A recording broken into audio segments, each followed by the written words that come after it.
Assalamualaikum warahmatullahi wabarakatuh.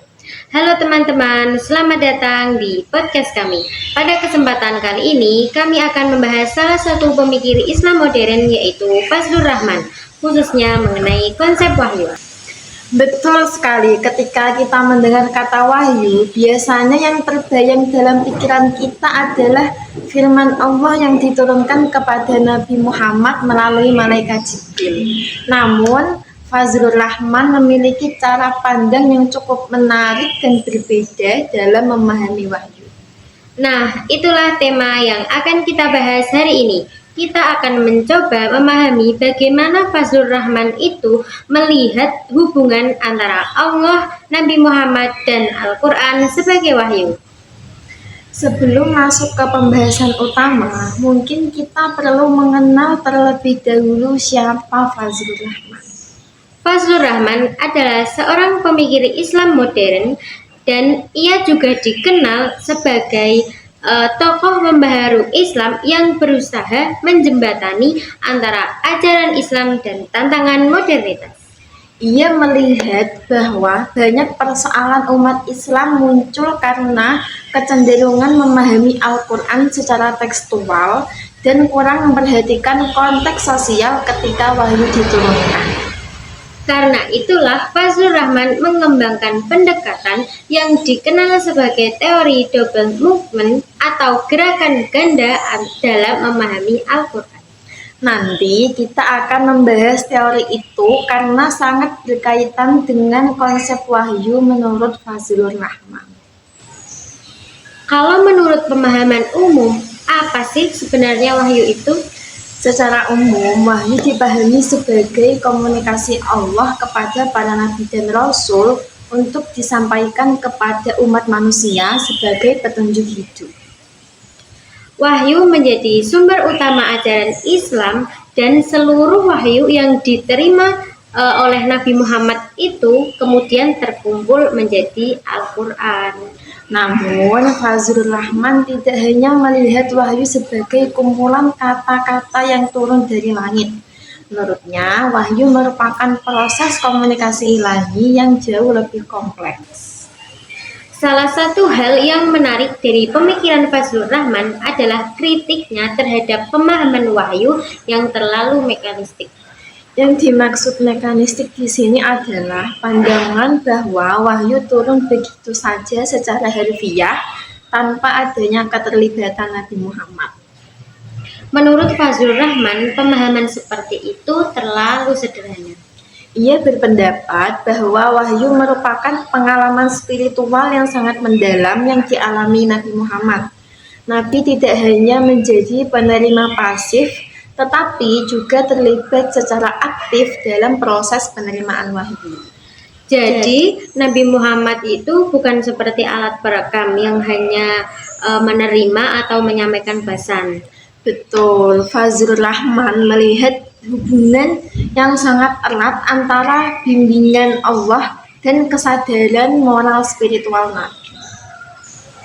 Kalau begitu, bagaimana Fazlur Rahman itu mendefinisikan wahyu? Menurut beliau, wahyu itu inspirasi ilahi yang dialami secara mendalam oleh Nabi Muhammad, kemudian diekspresikan dalam bahasa manusia sesuai konteks sosial dan budaya yang dihadapi Nabi.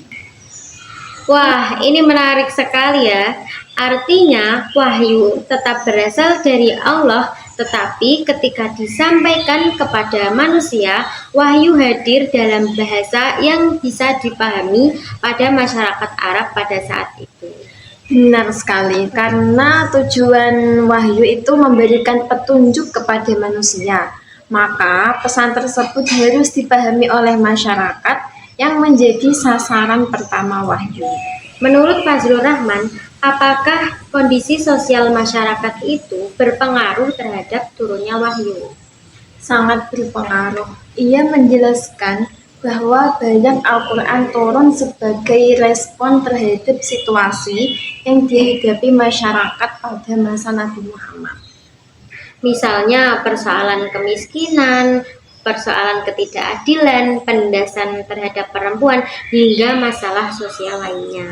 Betul, oleh karena itu, menurut Fazlur Rahman, kita tidak boleh memahami Al-Quran hanya dari bunyi teksnya saja, tetapi juga harus memahami konteks ketika ayat tersebut diturunkan.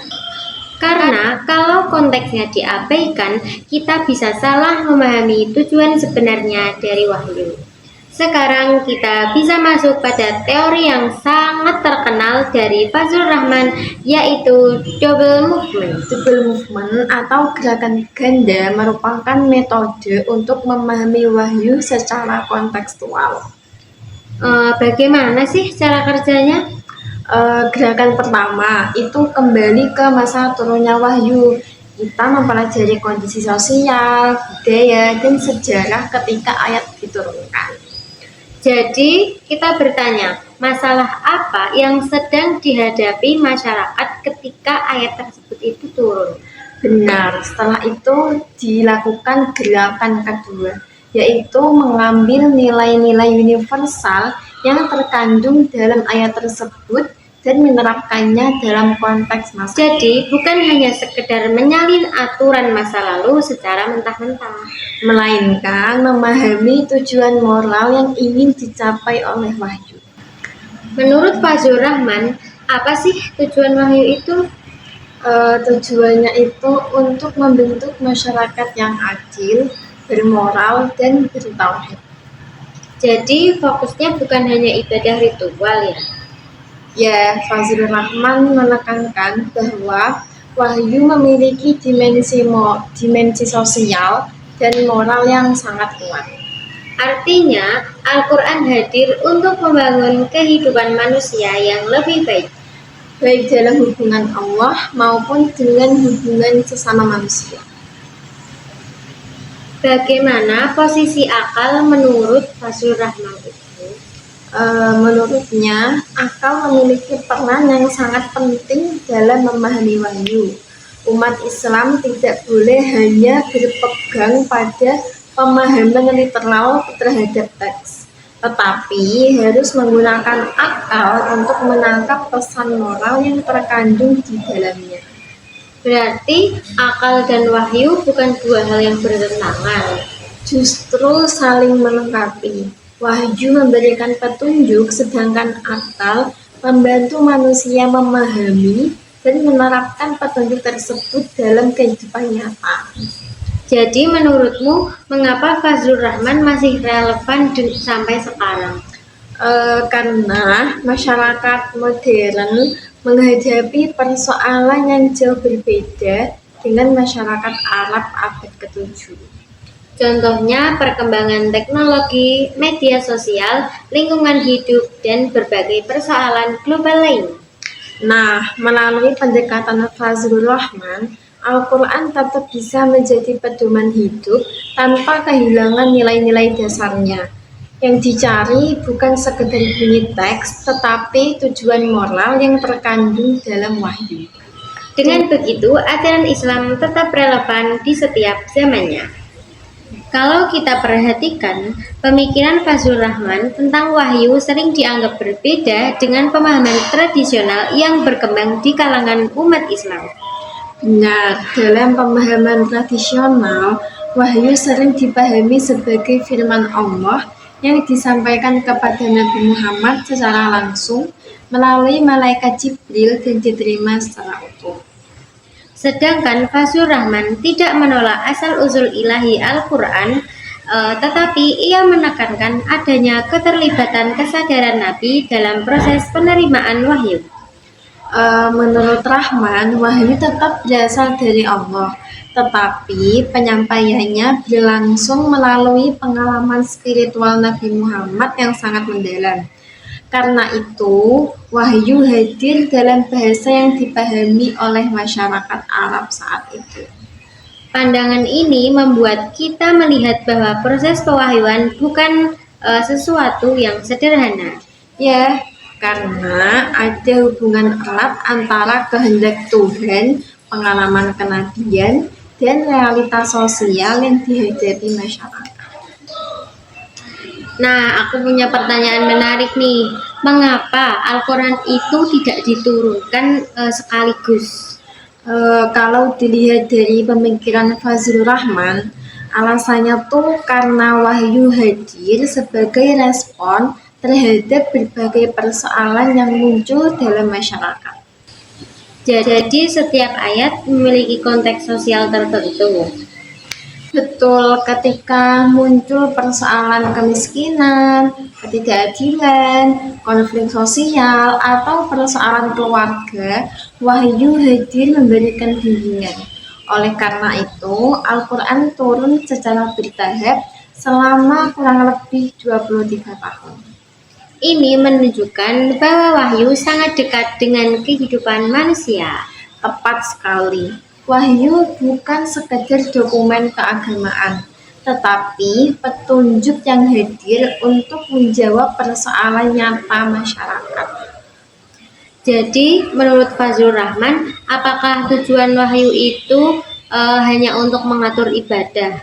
Tidak, justru salah satu tujuan terbesar wahyu itu menciptakan perubahan sosial yang lebih baik.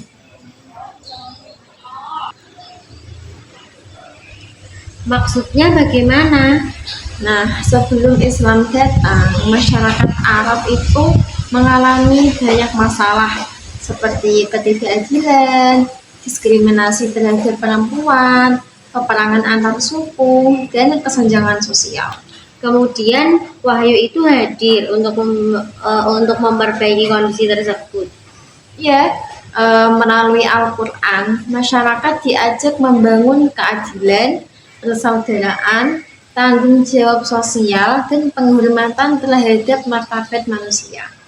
Oh, jadi berarti misi wahyu itu bukan hanya spiritual, tetapi juga sosial. Benar, karena itu Fazlur Rahman sering menekankan dimensi moral dan sosial dari Al-Quran. Tentu saja tidak semua orang setuju dengan pemikiran Fazlur Rahman. Betul, ada beberapa ulama yang menganggap pendekatannya terlalu menekankan aspek historis dan sosial. Mereka khawatir bahwa jika konteks terlalu diutamakan, maka makna teks bisa berubah-ubah. Nah, sementara Fazlur Rahman berpendapat bahwa memahami konteks justru membantu kita menemukan tujuan sebenarnya dari wahyu. Jadi perdebatan ini sebenarnya berkaitan dengan cara kita memahami Al-Quran. Benar, apakah kita lebih menekankan bunyi literal teks atau tujuan moral yang ada di balik teks tersebut? Setelah mempelajari pemikiran Fazlur Rahman, menurutmu apa pelajaran penting yang bisa kita ambil? Menurutku ada 3 sih. Apa aja tuh? Yang pertama, wahyu harus dipahami secara mendalam, bukan hanya sebagai literal. Terus yang kedua, akal memiliki peran penting dalam memahami pesan-pesan Al-Quran. Terus yang ketiga, itu tujuan utama wahyu untuk membangun kehidupan manusia yang lebih baik, lebih adil, dan lebih bermoral. Wah, saya sangat setuju sekali teman-teman. Jadi, pemikiran Fazlur Rahman mengajarkan bahwa agama tidak boleh dipisahkan dari realitas kehidupan manusia. Karena pada akhirnya wahyu diturunkan untuk menjadi petunjuk dalam menghadapi berbagai persoalan kehidupan. Jadi, jika kita rangkum, Fazlur Rahman memandang wahyu sebagai komunikasi ilahi yang bertujuan membimbing manusia menuju kehidupan yang adil, bermoral, dan bertauhid. Wahyu tidak hanya dipahami sebagai teks yang dibaca, tetapi juga sebagai pesan moral yang harus dipahami, direnungkan, dan diterapkan sesuai tantangan zaman. Dengan pendekatan ini, Al-Quran tidak hanya menjadi warisan masa lalu, tetapi juga sumber inspirasi hingga masa kini dan masa depan. Dari pembahasan ini dapat kita simpulkan bahwa Menurut Fazlur Rahman, wahyu itu inspirasi ilahi yang dialami Nabi Muhammad secara mendalam dan kemudian disampaikan dalam bahasa manusia sesuai konteks sosialnya. Ia juga menolak bahwa wahyu turun secara mekanistik tanpa keterlibatan Nabi. Sebaliknya, Nabi memiliki peran penting dalam proses penerimaan dan penyampaian wahyu. Selain itu, Fazlur Rahman menekankan pentingnya memahami konteks historis turunnya wahyu melalui teori double movement agar nilai-nilai universal Al-Quran dapat diterapkan dalam kehidupan modern. Dengan demikian, wahyu tidak hanya dipahami sebagai teks, tetapi juga sebagai petunjuk moral yang selalu relevan untuk membangun masyarakat yang adil, beretika, dan bertauhid.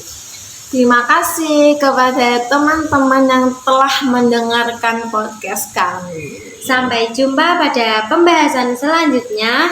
Wassalamualaikum warahmatullahi wabarakatuh.